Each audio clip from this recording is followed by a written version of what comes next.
গেল মাসেই 5 রাজ্যের বিধানসভা ভোটের তফসিল ঘোষণা করেছে ভারতের কেন্দ্রীয় নির্বাচন কমিশন। আসাম, তামিলনাড়ু, পুদুচেরি, কেরালার পাশাপাশি ভোট হবে পশ্চিমবঙ্গেও, যদিও এখনও রাজ্যটির ভোটার তালিকা চূড়ান্ত হয়নি। 2025 সালে ভোটার তালিকা সংশোধনের সময় পশ্চিমবঙ্গে ভোটার সংখ্যা ছিল 7,66,00,000। সংশোধনে 63 লাখ ভোটারের নাম বাদ পড়ে, আরও প্রায় 66 লাখ সন্দেহজনক হিসেবে চিহ্নিত করা হয়। আদালতের নির্দেশে এখনও সেই সন্দেহভাজনদের তালিকা যাচাই করা হচ্ছে। এর মধ্যে 22 লাখ নাম প্রকাশ করা হয়েছে, যার মধ্যে প্রায় 16 লাখ নাম বাদ গেছে। এখনো চলছে যাচাইয়ের প্রক্রিয়া। এমন পরিস্থিতিতে তৃণমূল ও বিজেপির রাজনৈতিক লড়াইও তীব্র হচ্ছে। বিজেপির দাবি, অন্য কোনো রাজ্যে এমন ঘটনাই হয়নি। দলটি বলছে ভোট ব্যাংকের জন্য অনুপ্রবেশকারীদের ভোটার করা হয়েছে। এর জন্য তৃণমূলকে দায়ী করেছেন শীর্ষ নেতা ভারতের স্বরাষ্ট্রমন্ত্রী অমিত শাহ।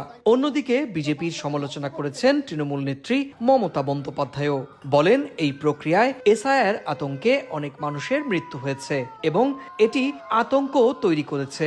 एसआईआर पूरे देश भर में हो रहा है, कहीं पर जुडिशियल ऑफिसर नहीं लगाने पड़े। এসআইআর গোটা দেশেই হয়েছে, কিন্তু কোথাও জুডিশিয়াল কর্মকর্তাদের নিয়োগ করতে হয়নি, শুধু পশ্চিমবঙ্গেই করতে হয়েছে। বাংলায় এমন কি হলো যে সুপ্রিম কোর্টকে জুডিশিয়াল কর্মকর্তাদের ভোটার তালিকা সংশোধনের কাজে নির্দেশ দিতে হলো? এর উত্তর পশ্চিমবঙ্গের মানুষের কাছে মমতা ব্যানার্জিকে দিতেই হবে। আমরা কথা দিয়েছি, শুধু ভোটার তালিকা থেকেই নয়, ভারত থেকেও একে একে খুঁজে খুঁজে অনুপ্রবেশকারীদের বের করব। लगाना पड़ा। इस बात का जवाब ममता बनर्जी ने बंगाल की जनता को दिया। ইলেকশনের আগে পরিকল্পিতভাবে মানুষের নাম বাদ দেয়া, 220 জন মানুষ মারা গেছে। মনে রাখবেন, ভোট বাক্সে তাদের আত্মারা পাহারা দেবে। ভোট বাক্স আপনাদের সব চক্রান্ত ব্যর্থ হবে।